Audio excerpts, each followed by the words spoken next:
Hello, you're listening to the Neil Lamptey Show. My name's Joey, and I'm joined by Paul. All right, buddy. And Neil. Hello, both. It's Groundhog Day. Loving this. Yeah. Loving it. It's tough, isn't it?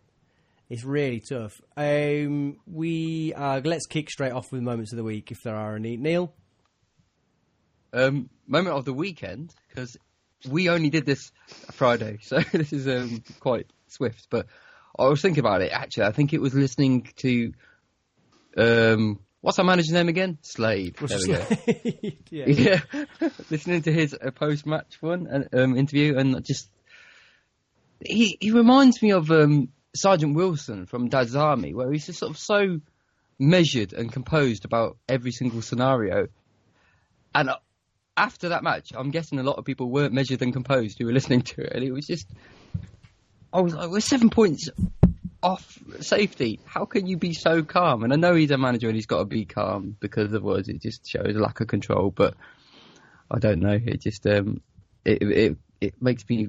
It just baffles me that he was just he can be so cool and calm. But I guess he's new to the job, so it hasn't affected him quite as much yet. It's the sort of delusion that I'm not sure if I like or dislike. It's we're only, it's just margins. It's fine margins. It's in 11 games, we've lost, 9? Yes. That's not fine margins. That's teams being shit. And I'd rather he just came out and just went... If he just come out and went, I accept the fact that we're not going to play particularly pretty football. It's going to be really, really ugly. But what I'm trying to do is just keep us up. And what I'll do is I'll sign some big 6'4" striker, and we're going to play long ball, but it's going to look like it's got a plan because we're going to have the players who can play it. But what we got was, it's just fine margins. We were a bit unlucky, and it's like, and it's like, we weren't unlucky, we were shit, and Fleetwood were shit, but Fleetwood aren't quite as shit as we are, and they can actually score headed goals, and they can take corners well, and they actually had corners. Who knew? You can actually try and score goals from these things. So I think I'd just rather he came out and just went, I accept that's not good enough, but that's what we're going to have to do to stay up, instead of, it wasn't quite right, was it? That doesn't keep you up. It's a real shame. I don't want to get onto it, but that doesn't keep you up, that performance, does it? Oh, I mean, that performance was... I mean, it was a continuation of Chesterfield, to be perfectly honest. It was that sort of... that's what Chesterfield was. We've now done that for 180 minutes and had about 3 shots on target. And you just like that. It's not working unless you've got the right players. And I asked yesterday for people to send in questions and stuff. And one of the questions from Ian Palmer was about, would we be happy if we were playing this style of football but winning? And my question to him back was, can you win games Not playing possible. that style of? Can you win games playing that style of football with the players we've got? No, I don't. We don't. I don't know. Basically, I'm now ruining the end of this for everyone. When you're playing the last 5 minutes of a game with George Thomas, Jody Jones, and Ruben Lemares as your front three, and you're still punting it long, I'm beginning to ask questions of a manager who's doing that, because that to me just racks of cluelessness. And it's just, I wouldn't accept that from any manager we've ever had, to just go, we've got no other I mean, even just put the new lad, the 6'4" brute from Derby up front, if you're going to ping it long. Because at least he might win a couple of balls in the air. But to end the game with those 3 on, and then still hitting it long, was just criminally insane. I want to quickly go back to fine margins, if you don't mind. I'm going to kind of put this from the sort of both sides of it. One, we've all said it a million times. We are a little bit unfair on here that we do a podcast for an hour where we micro-scrutinise the nuances of people's language that is probably said in a mixture of sort of political nous and wanting to protect their players, and said in the heat of the moment. And I think a lot of them, I think Mowbray was quite a good example of it, of someone who clearly just didn't like doing them by the looks of it. And so I think he spoke quite a lot in platitudes, but in measured platitudes, because he didn't give a fuck about it. The flip side of that is you end up, through whatever reason, choosing your language, and it's probably more revealing than you'd like it to be. And actually, fine margins is insulting to what we are currently exhibiting at the moment. It isn't fine margins. It is the same absolutely rudimentary things over and over again. That's 3 out of the last 4 games where we've conceded goals post 90 minutes, which unequivocally is lack of fitness. So you can call it concentration, but concentration decreases rapidly the more tired that you get. So I don't think it can't be, across that data set, it can't be a coincidence that you keep shipping goals late. That's a team that isn't fit, is it? And as well, it's absolutely apparent that they're not physically capable, as in sort of brute strength-wise, because they're consistently getting muscled out of games, which again goes back to why on earth are we trying to play kick and rush with the squad that we've got, that we've already identified is chronically underweight for this division or for this, whatever you want to call it. And the things that are sort of the markers of why we're doing badly aren't fine margins. They've been happening all season, and nobody's doing anything to rectify it. So I think it's... I wanted to, like I say, I know that is a diatribe, which is why it felt like it needed a caveat towards it, which I know I then just threw in the bin. But it's bullshit. It's absolute fucking bullshit. And it does really need somebody. I think I'm going to sound like you now, Neil, but I don't want him to be coming out after a game and being like, "Oh, it's fine margins, isn't it?" I want him to be coming out and saying they've got to fucking toughen up and they've got to do something, because there's got to come a point now where something's got to change. We've heard managers the last 3, 4, 5, 6, 7, God knows how many, that are just like, "Oh, well, blah blah blah blah blah blah blah." But we're going down. We're absolutely going down, aren't we? So something pretty stark has to happen. Major. I mean, the problem we had with Venus is he came in and he it's only a sound of his voice, but he didn't sound any different to Mowbray, and he had the same mentality. I mean, I whinged on about it within 2 games of say he was telling those players, well, you're probably not going to win more than a couple of games in a row, so don't worry about it.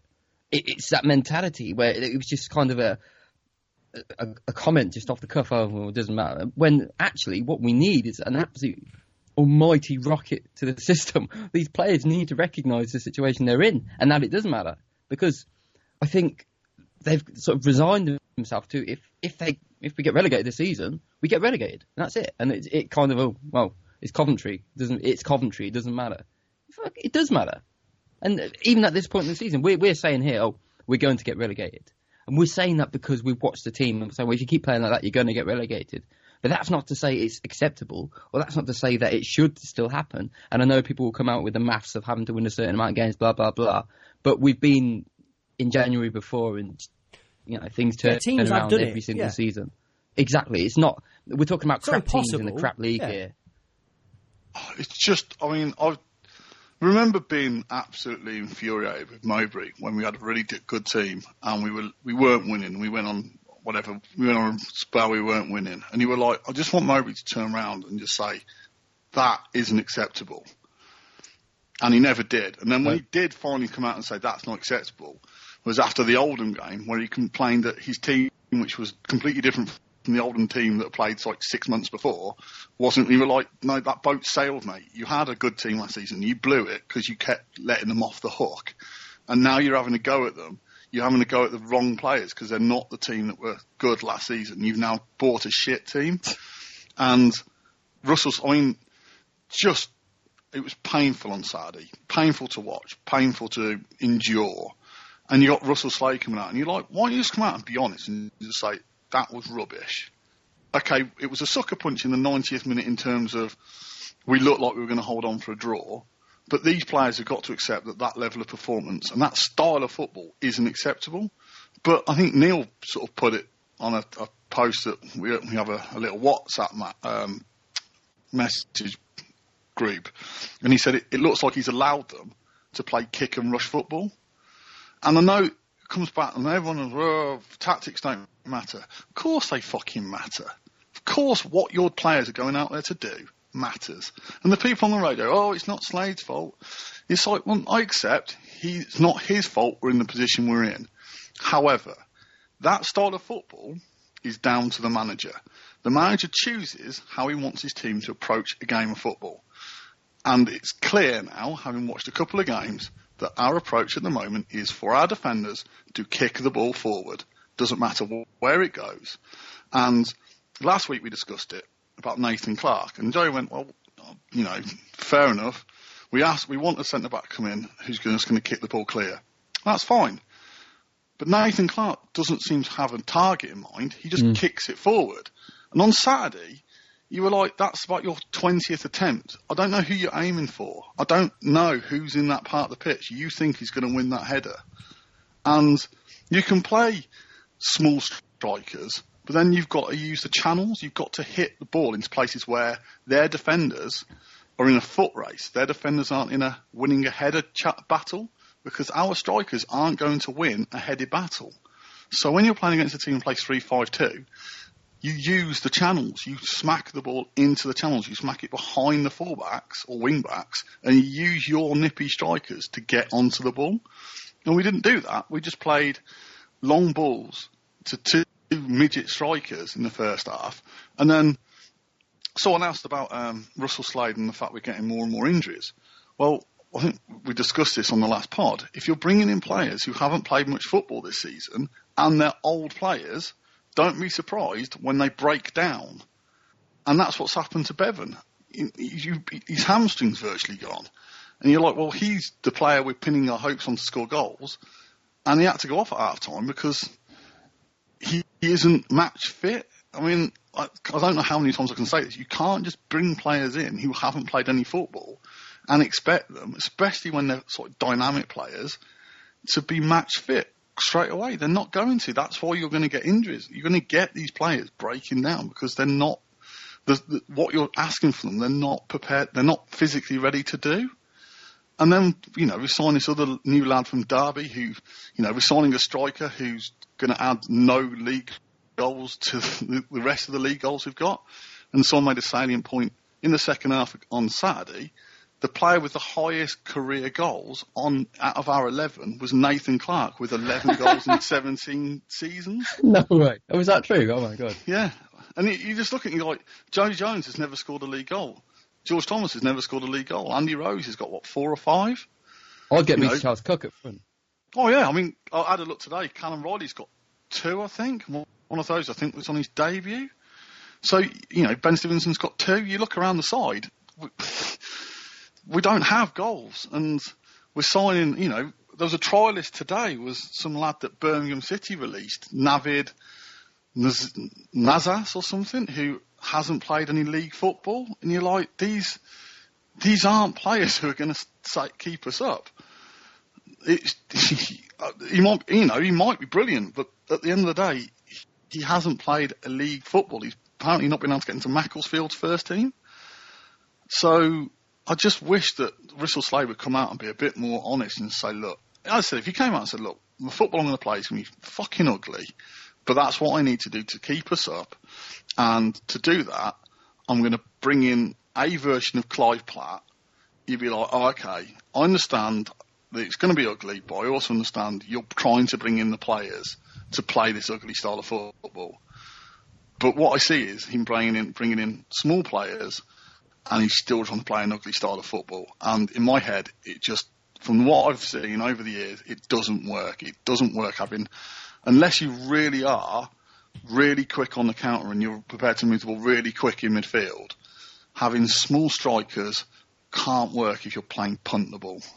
But it wasn't even aimed in any sense. That's what I couldn't get.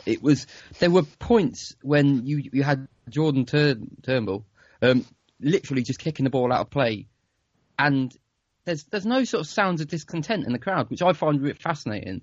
When you watch a whole game of 90 minutes when it's sort of that turgid, that poor quality, and there's sort of there's murmurings, but there's no sort of audible boos when the balls go out of play, like you would get if someone was playing like that at Arsenal or something like that. What a stupid example to bring in, but like a passing, what a passing team. And then you see the opposite is when if we dare pass the ball backwards. You hear the crowd boo. You hear the sounds. It's like, it's a sin. He's played the ball backwards. He's kept the ball. We're keeping control of the match a little bit, but he's passed it backwards. And the crowd will boo. And I'm not blaming that crowd for what they had to pull up with the other day, but I just find it intriguing how that performance went mostly sort of unpunished from the crowd, aside from the big boo at the end. But some of the stuff, you had Ryan Haynes just actively booting the ball out of play. And like I said to you guys, because I think he felt like he was allowed. There was no comeuppance. He could do it, and what's the worst? That no one was giving him any grief. He was just kicking the ball out of play, and they were starting again. And it was just that's setting you up for a very slippery slope when that level of football becomes the norm and the accepted. It's just you trying to win ugly. That's not ugly. That's no method at all. That's what you do when you're 10. Just kick the ball. I think one player for me really sums us up, and that's Jordan Turnbull, because as we've discussed this a couple of times in the pod, theoretically it was a sensible signing. He was highly rated at Swindon. 22, lots of games in this division, the sort of player you expect to come in and be at least adequate, if not good. You expect him to be fine. And his performance on Saturday was an insult. I mean, he was just positionally shit, technically shit, physically shit. And you're like, I know we haven't spent a lot of money, but he is one player the club have invested in. And he's one of the only poor buggers who's going to be here next season when we're in League One, because the rest of them are going to be retired off or go back to their home clubs. And you look at him and you just think, you don't care. You just don't give the impression of someone who's trying to do anything. He was scared stiff, Paul. I mean, that's the human element of this, and that's not an excuse, but he was scared stiff to play in that match. You could see he didn't want the ball. He was passing the buck positionally, and when he had the ball, it was odd, because like you say, he's cost us money. He's the one who's been playing supposedly with higher level players, and his performance was unreal. To watch a player look that nervous in a League One game, and like I say, I do think a lot of it was just human, pure nerves, but we can't afford the player we've paid money for to be nervous like that. It was just bizarre to see. And what did you think to the fact he matched Fleetwood up in 3-5-2? Well, I found it odd because the play. I mean, one thing, it left us like hugely imbalanced, and he kind of put Willis, I guess, on the right hand side of a midfield / defence to match up their left wing back, who was obviously clearly a threat, but I don't think he sort of handled him particularly well. But I just felt like the idea that Jordan Willis is going to keep the balance of the team that you get from the left-hand side of Haynes doesn't make much sense to me. And I would have still preferred to play a unit that feels more comfortable with the players that you've got.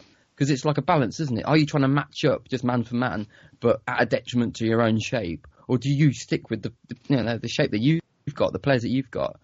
And even if it means not playing your captain or not playing someone who you think's good enough, at least it means your shape's solid.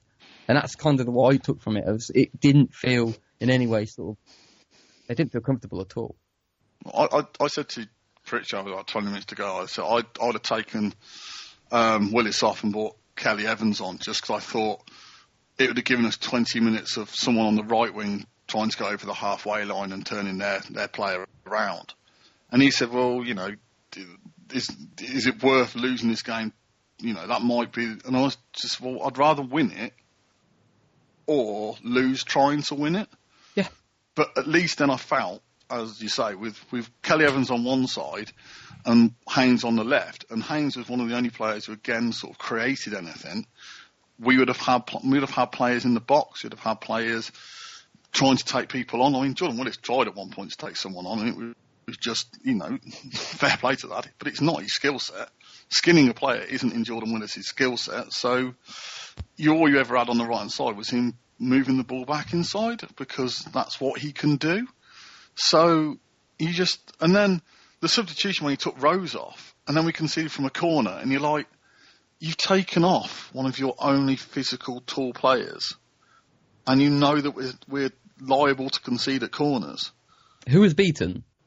I didn't see. It was Nathan Clark. Well, that's funny then, because 5 minutes beforehand, exactly the same thing happened. He was beaten in the air and the ball went over, but you could see his reaction. He was like, he raised his arms. He knew he'd been beaten, and it was almost like what have I done there? How have I let this happen? So 5 minutes later, he's the one beaten again. Well learned. But this, I don't know. It's just, I'm sat here silently fuming because I just can't. Look, there's nothing there, is there? I mean, you walk away and it's like, at least from the Chesterfield game, I thought George Thomas had quite a good game. I thought Ryan Haynes was looking like, after the Fleetwood game, you came away, and I know it was only the 90th minute, and maybe it would be slightly different if we'd have scraped a 0-0 draw. But you just came away just going, I don't know what I've got out of that. I don't know what I've learned. The new lad from Derby is a big, strong lad, but Fleetwood don't have particularly big, tall strikers. He didn't really have. I mean, he made a couple of really strange decisions, and he made one really bad error that Fleetwood didn't. He got out of by luck more than judgment, which is going to happen because he's a kid who's barely played. So I'm not picking on him. I'm just like, he showed his inexperience at one point, but got a bit lucky. Other than that, it's just, Ben Stevenson sort of looked like he was trying to do stuff, but you've got no options. If Biggie's fit and Riley keeps his place, you've got to be asking questions because Riley just looks. We've had hundreds of Callum Rileys over the years, players who play in midfield who don't really offer anything, don't score goals, don't really defend. He got a bit angry at least. Yeah, but he had a 15-minute spell of anger, which was actually enough for me to say he's probably man of the match, and that made me want to kill myself because like the idea that when I value quality before everything else, could actually say that 15-minute spell in the second half where he was just a little bit cross was worthy of man of the match. I just thought, okay, this is game over for me. Calm down now, obviously, but it wasn't good. Who would you have given man of the match to? Riley. Genuinely. Generally would have done. That period of time, I just felt it was the only period where someone was actually engaging in the match in a sort of a meaningful manner, where something happened. I think he lost a tackle, and he went into that sort of crazy mode where he was actually chasing people down. He was making them work for everything they needed to. And it's that sort of level of performance that we've seen sometimes where we win games where every single player is in that mode. That's how you win games, but he was the only one for that period of time who was in that mode. And the thing is, it went unnoticed because one player in that mode is just trying his best. It doesn't really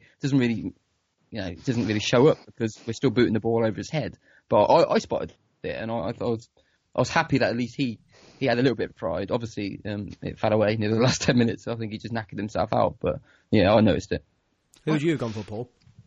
I genuinely, no one. And I mean that in the most sincere way, because Peter Bodak on the radio would have given it to Lee Burge, which is fine. And I know but his distribution was shocking. And it was just like, also he didn't really have much to do. He didn't make a stunning save. He didn't really do anything. So, for me, a goalkeeper's got to get man of the match. They've got to produce a save that you think, yeah, that's done something, that's changed the game. I don't think he really did anything. They had a chance when they were 1-0 up, where the guy basically just made Jordan Turnbull look even worse than he had been for the other 90 minutes, and he made a good save then. But then it was like, we've already lost this, and that doesn't matter. The rest of them, no one was above a 5. They were all 5 or lower, and I know we nearly kept a clean sheet. Yeah, you judge it by based as a player, if they looked at their own performance, do they think they played, to their capabilities? And there was nobody on that pitch who came even close. I think actually Ryan Haynes had his moments, but that's probably just a bit of an illusion, isn't it, when you see someone at least running with the ball. I mean, he did give it away quite a bit, but other than that, it was poor quality. The thing with Ryan Haynes is you thought he was a threat, which he didn't get from anyone else. And, Bevan in the first half was barely involved again. And you're just like, well, you signed this striker in, yet you're giving him nothing to work on. Just signing this lad from Derby. You're like, I know he scored loads of goals at the under-21s level or whatever, but you're like, he can play number 9 or number 10, and you're like, well, we need a Clive Platt number 9. We need me and Pritchard was discussing this in the game, and what we need is someone who you can knock the ball up to. Who can? It doesn't have to. The other thing is what the number 9 we probably need isn't going to score. We're not going to get someone who's going to score 20 goals. But what we sort of need is the Gary Medine type, who you can play the ball up to, and you know who's going to hold on to it, who's going to bring other players into it. And Marvin did that goal. Yeah, I mean, again, the releasing of Marvin or the swapping of Marvin for Bevan is just baffling, and it's amazing that he's sort of. I think if Slade hadn't been here like a week, I think he'd have got a lot more criticism for that. But the ball goes up front, and it just doesn't stay up front because, and I know this is me a broken record probably for the last 4 years. Is we don't have anyone who can play with their back to goal. We don't have anyone you can play the ball up to up front who's prepared to do the really ugly part, which is basically just shield it and then play someone else in. What we have and what we've had over the last couple of years, the last one, the one I can really remember is Nick Prosowitz, whatever his name is, the striker who couldn't score, who was lethal in training. He was the last striker I remember who you could play the ball up to and understood part of his role of being a striker is just to hold on to the ball and to bring others into play. You don't have to do fancy tricks. You don't have to skin anyone. You don't have to show that you're the next Thierry Henry or Dennis Bergkamp. Sometimes you have to be the next Clyde Platt. The ball comes to you, you hold it, people build off you. And that's it. That's what we need. We need someone who can basically be a defender up front, someone who can draw. The problem is because it's so hectic, kick ball, rush ball, it's like the strikers, because they don't have they're not that way inclined, they're all trying to do stuff, they're trying to make stuff happen, but it breaks down all the time because they're not that good, or they don't have the players around them, because the problem is in playing 3-5-2 is most times you only have 2 players up front. At best you have 3. I mean, in the second half you put Andy Rose up front with Jody Jones and drop George Thomas into the hole.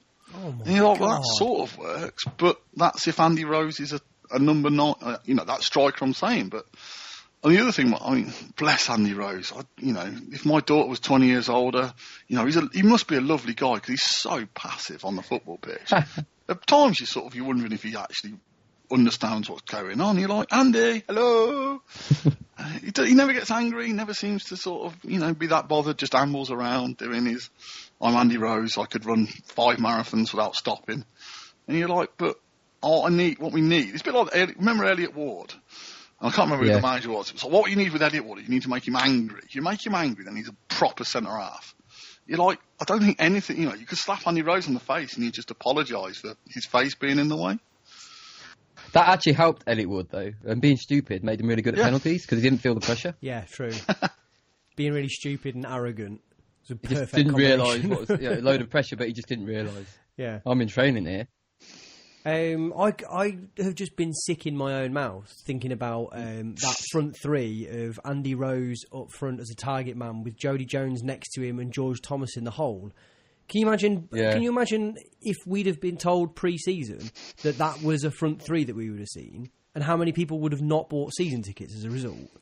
Yeah, it's your B team, isn't it? It's the team that you play when you first start up a Champ Manager game and you play your first team versus the next best.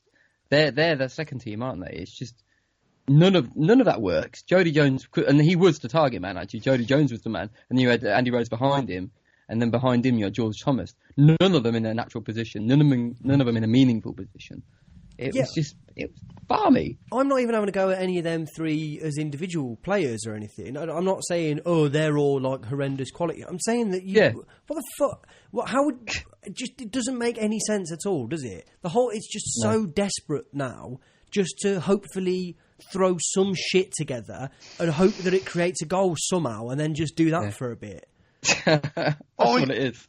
You could say in the starting 11, only about 4 of the starting 5 or 6, if you count the fact that centre-halves are playing centre-half. But most of the players were playing out of position. And me and you have this discussion a lot, Joey, and we've discussed it on here a lot. When you play 3-5-2, for me, you have your ball-playing centre-half. Yeah. I know we don't, we have Kean Harris, who is our only ball-playing centre-half. You don't have Nathan Clark as your middle of your back 3. No. Because he's not the player I want to have a lot of the ball. Or you're like Chelsea, and you can afford to have 2 ball-playing defenders either side of a big ball winner in the middle. But you've got to be really, really top level, and we're palpably not, aren't we? You're absolutely right. In our current form, it's ludicrous to think that that's what we're doing with it. But the thing is, we all know that against Northampton, we won't play 3-5-2 or 5-2-3-2. We literally played that to get No disrespect to Fleetwood, who are fourth in the table and on a fantastic run of 9 games without defeat, where they've won, I think, 7 of them and drawn 3. And it just shows where we are as a football club. We went in a home game to match up to stop Fleetwood beating us. And they were bloody awful. And they still managed it. Were they any good? Was that a top 6 team that I saw? Well, when you consider that we finished 8th last year, we would have annihilated them last year. I think it's all about context, isn't it, Neil? Because I think what I get the feeling is they play a lot on the counter. They sit back a bit and let other teams counter them. I mean, they counter other teams. When you've got a team who just play with we play with 4 defenders, Ryan Haynes normally getting forward on the left, and then 2 defence midfielders and George Thomas. When you've got sort of the opposing team who are playing 7 defensive players, you don't have the opportunity to counter-attack.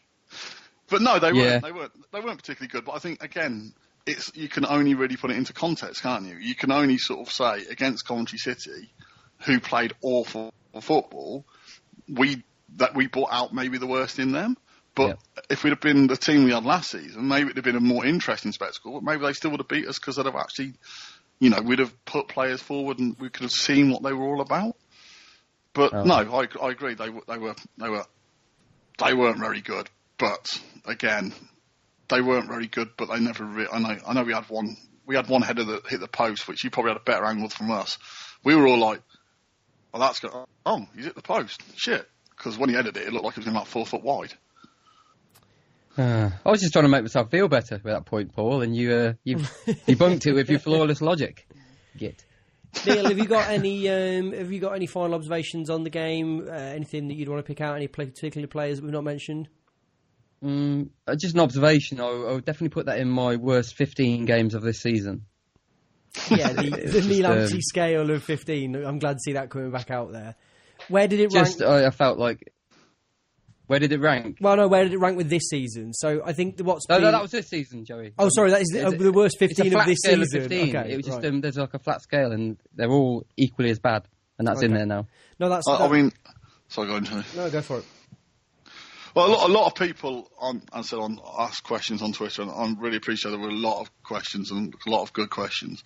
One of them was sort of where do we rank this particular performance in the worst Coventry City game you've ever seen list.